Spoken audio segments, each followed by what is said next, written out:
کہ نبی سے جھوٹ نہیں، نبی سے گناہ جب ہے ہی نہیں تو کچھ بھی نہیں، گناہ ہے ہی نہیں، تو یہاں تم نے کیا سمجھا کہ انسان کو وہی مرتبہ دیا جو ایک نبی کو؟ تو بلا تحقیق بات، اس لیے فقہ کا اصول یہ نہیں ہے کہ ہم بلا تحقیق، فقہ کا اصول ہے تفصیلی دلائل سے احکام کو ثابت کرنا. یہ غرض و غایت ہے یا بلا دلیل؟ نبوت کے بعد دلیل ہے اور نبوت میں دلیل نہیں، وہاں ایمان بالغیب ہے. جب بات نبوت سے نیچے آ جائے گی تو پھر دلیل شروع ہو جائے گی.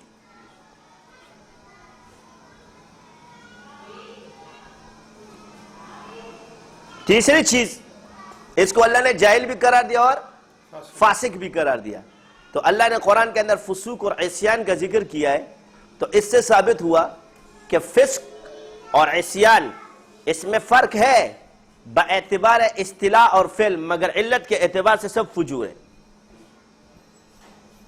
کیونکہ بلاغت کے خلاف ہو جائے گا کہ جس چیز کو اللہ بیان کرے تو اس میں کوئی نہ کوئی راز اور اس کی کوئی نہ کوئی علت تو ہوگی نا. تو فسق جب اللہ نے کرا دے کہ فاسق ہے، تو فسق کیا ہے اللہ کے ہاں؟ بلا تحقیق بات کرنے والا فاسق ہے. کیا ہے؟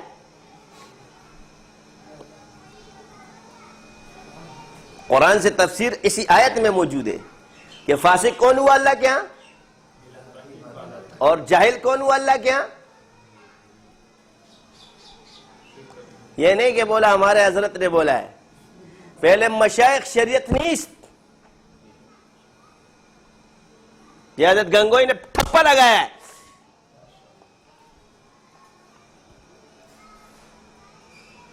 نبی کا قول اور فعل اور سکوت سنت ہے، صحابہ کا قول اور فعل سنت ہے، مگر صحابہ کا سکوت بھی سنت قرار نہیں پائے، اس کے بعد تابعین ان کا فعل سنت قرار نہیں پائے، تو باقی کا یہی اس لیے فرمایا فعل مشائخ شریعت نیست. قول اور قول کے لیے دلیل، ہمارے بڑے تو یہ نہیں کرتے تھے، نہیں کرتے تو نہیں کرے، ہم نے منع کیا تھا کہ نہ کرے، شریعت نے منع نہیں کیا ہے. یہ اصول تم نے اپنے بنائے، جو پچھلے اصول ہے وہ بتا رہا ہوں، وہاں سے جا کے دیکھو، اور یہ حدیث کے اصولوں میں سے جاؤ.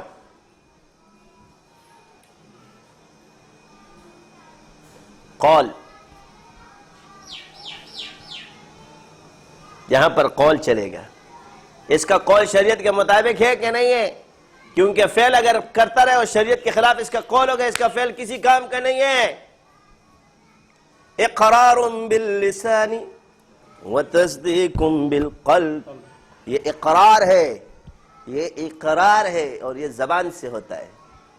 ایک کافر نماز پڑھ رہا ہو، کلمہ نہ پڑھ رہا ہو، تو میں کیا اس کو نمازی یا مسلمان مان لوں گا؟ واہ واہ، منافق پڑھتے تھے نا، وہ تو اقرار بھی کرتے تھے، مگر وہ اقرار زبان کا تھا، قلب کا نہیں تھا.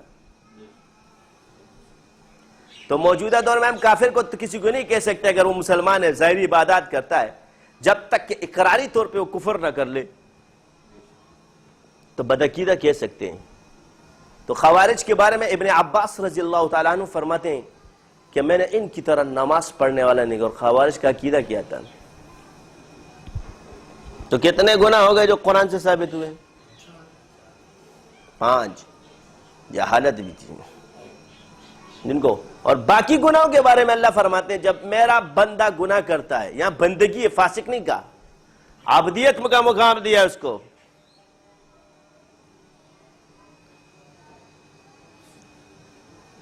کیا دیا ہے؟ مقام عبدیت. تو عبدیت کا مقام دے کے اللہ تعالیٰ کیا فرماتے ہیں کہ جب میرے بندے سے گناہ ہوتا ہے تو اپنے نفس پر اصرار نہیں کرتا. کیا نہیں کرتا؟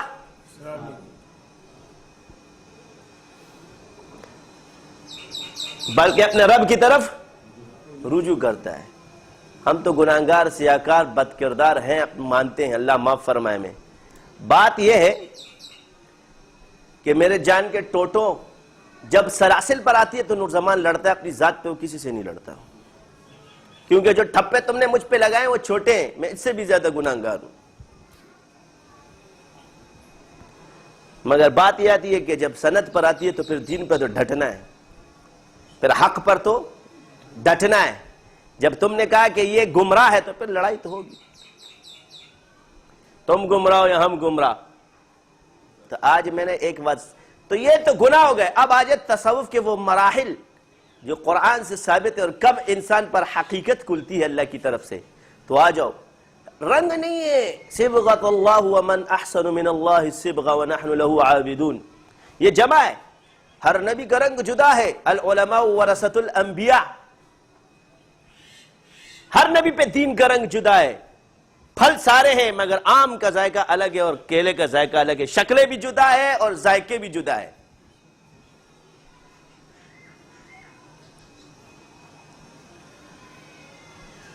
اور ہر خوشبو اور ہر پھول کی جدا ہے، مگر علت کے اعتبار سے سب پھول ہے. تو عابدون کا ذکر کیوں کیا یہاں پر اللہ تعالیٰ نے؟ آج اللہ تعالیٰ کے ہر بات کے اندر کیوں راز موجود ہے. تو جس چیز کو جاری کرنا ہے اس کو اس مقام کے ساتھ، جب امت اور نبی کے اندر بھی وہ جاری رہے گا، اس مقام کے ساتھ راز کیا. تو مقام عبدیت، یہ وہ مقام ہے جو بہت بڑے بڑے بزرگوں کو آتا ہوتا ہے. اور تصوف میں سب سے بڑا مقام کہلاتا ہے یہ، اس کو کہتے ہیں مقام عبدیت. یا ایتھا النفس المطمئنہ ارجعی الی ربک راضیۃ مرضیہ فادخلی فی عبادی وادخلی جنتی.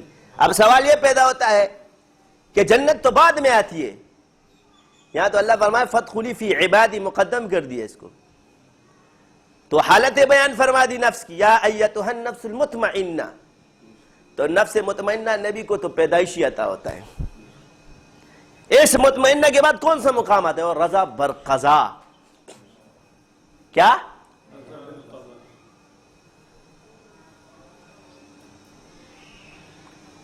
رضا قضا، یعنی دل چاہے یا نہ چاہے اللہ کا حکم کرنا ہے. اس بالقضا میں دو ہی امر آتے،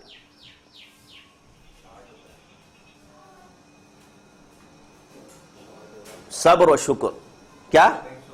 تکلیف ملے تو صبر کرو، نعمت ملے تو شکر کرو.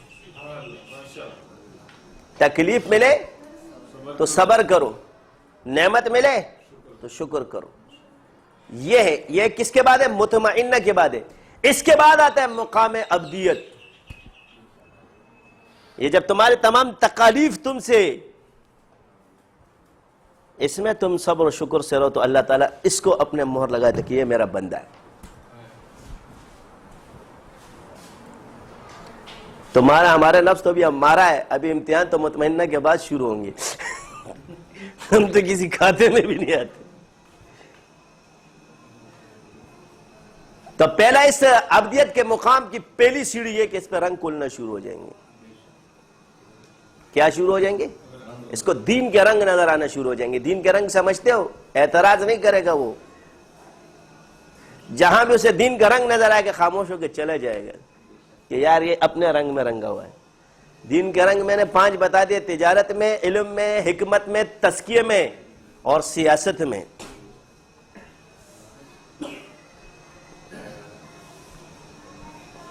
ہو گیا. اس کے بعد دوسرا جو ہے عبدیت، وَإِن كُنتُمْ فِي رَيْبٍ مِّمَّا نَزَّلْنَا عَلَىٰ عَبْدِنَا فَأْتُوا بِسُورَةٍ مِّن مِّثْلِهِ وَادْعُوا شُهَدَاءَكُم مِّن دُونِ اللَّهِ. یہاں بھی اللہ نے عبدیت کا ذکر کیا ہے. تو اس علم کے اندر یہ ہوگا کہ انبیاء پر جو نبوت کے ذریعے اور وحی کے ذریعے جو قرآن نازل ہوا ہے، اس کی تشریح اللہ تعالیٰ اللہ والوں پر کھولے گا. جو مقام عبدیت پر پہنچے اس پر اس کی تشریحات اور معانی کھولے گا. اس لیے متن کو اسی طرح محفوظ رکھا کہ ہر مقام عبدیت پر آنے والے شخص اس زمانے کے اندر ایک مقام پائے اپنے علم کی وجہ سے، اور اس کے دلائل کا جواب کسی کے پاس نہ ہو. تو کیونکہ یہاں دلیل ہے فَاسْأَلُوا أَهْلَ الذِّكْرِ، یہ اس کے مقام کی علامت ہے. تو جب اس کے سب جواب کسی کے پاس نہیں ہوگا تو اس کا علم اور اس کو مستند مانا جائے. تو دوسری چیز کیا کھلی مقام عبدیت میں؟ علم. پہلے کیا کھلا؟ رنگ. تو رنگ ذکر کے ذریعے کھلتا ہے. کثرت ذکر کرتے کرتے کرتے کرتے جو تم چلتے پھر اس کے بعد رنگ نظر آنا شروع ہو جاتے. تو یہ رنگ ثابت ہے کہ آپ علیہ السلام جب غار حرا میں چلہ کشی یا عبادت کیا کرتے تھے تو ایک نور کا گولا آپ کے سامنے آ جاتا تھا. کیا آ جاتا تھا؟ اور جس کو آپ دیکھ کے خوش. تو اس نور کے گولے کے بعد علم شروع ہوا. اقرأ باسم ربک الذی خلق خلق الانسان من علق شروع ہوا.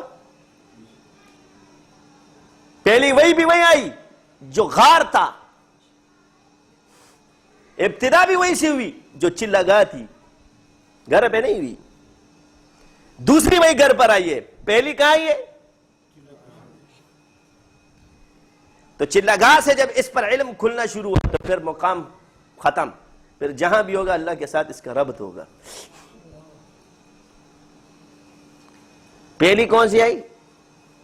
غار حرا میں. کوہ طور پر کتاب ملی ان کو, پھر ہر جگہ وہ کتاب تھی, ہر جگہ نہیں لیکن ملی کوہ طور پر تھی.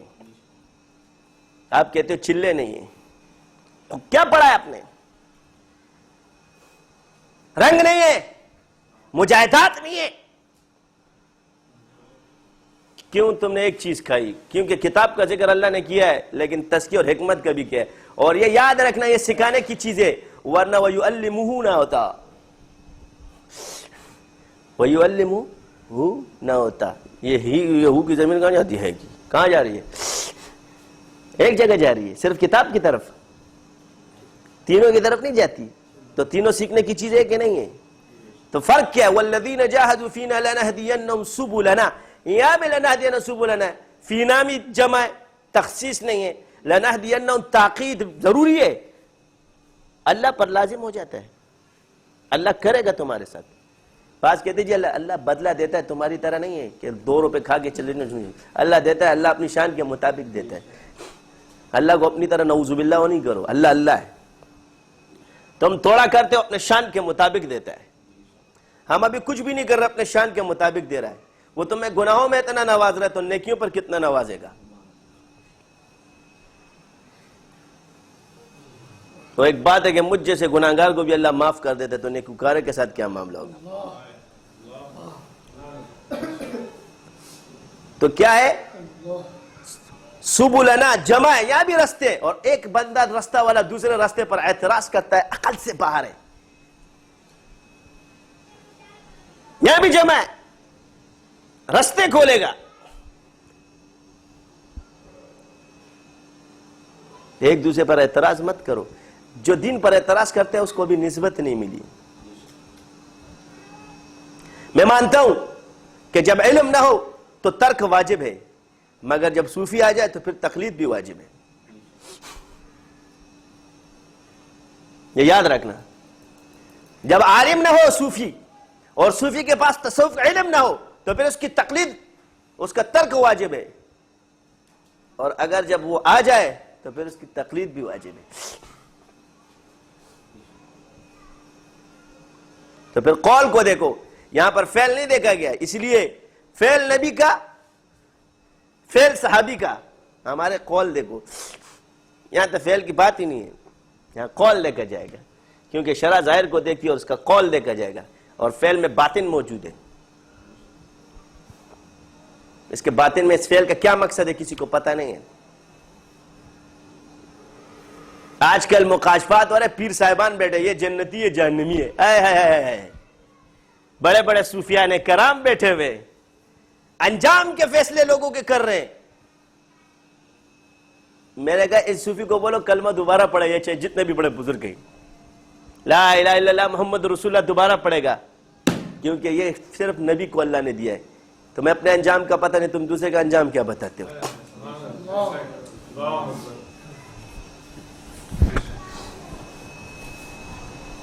دا چکم یم بھی پلدازان دا پارا پکور کی دن ہے.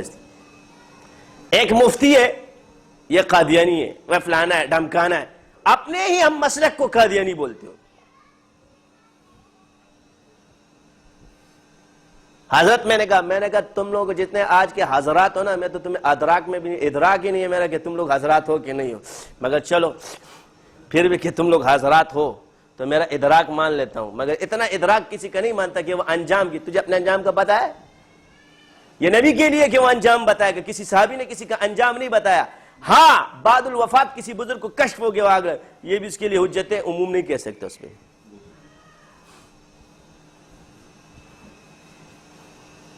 فلانا جل رہا تھا، بعض اوقات کشف بھی غلط ہو سکتا ہے. سو انجام کیا ہے؟ یہ کلمے کے ساتھ اگر اس دنیا سے گیا ہے تو اس کے انجام کے تمہیں کوئی فکر نہیں ہے، تم اپنے انجام کی فکر کرو. جبکہ ظاہری طور پہ اللہ کچھ نہ دکھا دے، اس وقت تک ہم اس کا فیصلہ نہیں کریں گے. تو کشف انجامی ہے ہی غلط سیدھا، کیونکہ یہ جاتا ہے سیدھا ادھر چلتا ہے. علم ہی صحیح ہے، آپ علم میں کشف کرو جو ہے. تو یہ تم لوگ جو بیٹھے فلانا بزرگ یہ بولتا ہے، تو بھی گیا جاہلوں میں شمار ہوگا، اور وہ فلانا بزرگ بھی گیا وہ بھی شمار ہوگا، اس لیے کہ فلانے بزرگ نے بھی جہالت کی. یہی تو اللہ تعالیٰ نے فرمایا یہ بلا تحقیق بات ہے، اور اس تحقیق تک پہنچنا تمہارے پاس کے کام.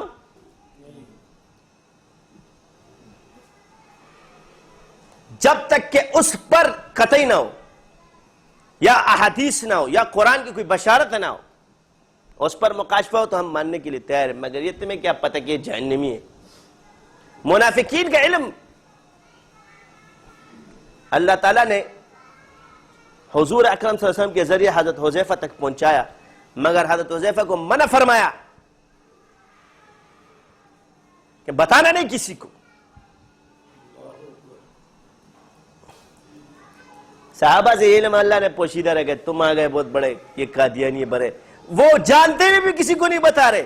دیکھو علم دیا ہے، حضور نے بتایا ہے وحی کے ذریعے، مگر یہ بھی منع کر دیا کہ آگے مت بتانا. تو حضرت عمر کو تشویش ہوئے، وہ دیکھو عشرہ مبشرہ ڈرتے ہیں اللہ سے، تم لوگ نہیں ڈرتے ہو، ہم لوگ نہیں ڈرتے. وہ عشرہ مبشرہ میں ہوتے ہوئے ڈر رہا ہے، جس کو حضور فرما رہے میرے بعد اگر کوئی نبی ہوتا تو عمر ہوتا. کیا کسی منافق کے لیے بشارتیں ہو سکتی ہے؟ اس کے باوجود بھی ڈر رہے حضرت حذیفہ کے پاس جا رہے. مجھے تو بتا دو. نہ مجھے منع کیا حضور نے، مجھے منع کیا ہے. بس ہم تم ہی آگاہ ہے اس ربط خفی سے، معلوم کسی اور کو یہ راز نہیں ہے. باتیں تو ہے ہر دم مگر آواز نہیں ہے، تم سا کوئی ہمدم کوئی ہم ساز نہیں ہے.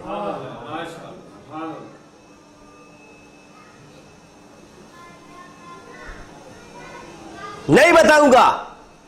حضور نے منع فرمایا ہے کہ اچھا اتنا تو بتا دو میں تو نہیں ہوں، اتنا تو بتا دو کہ میں تو نہیں، کہ نہیں آپ نہیں ہوں. تو پھر انہوں نے دوسرا ہیلا کیا اختیار کیا کہ وہ دیکھتے تھے کہ حذیفہ جس کے جنازے میں ہوتے تو شریک ہوتے، جس میں نہیں ہوتا اس میں نہیں ہوتے تھے. جس جنازے میں حذیفہ شریک ہے اس میں حضرت عمر بھی شریک ہے، اور جس میں حضرت حذیفہ نہیں اس میں حضرت عمر نہیں. وہ سمجھ جاتے تھے کہ یہ منافق ہے. یار یہ علم تو اللہ تعالیٰ نے صحابہ سے ہر کسی کا چھپایا، تم کس طرح سارا بیٹھ کے لے کے بیٹھ گئے؟ یہ تو اللہ نے نبیوں سے چھپایا ہے، تمہارے پاس کیسے آ گیا؟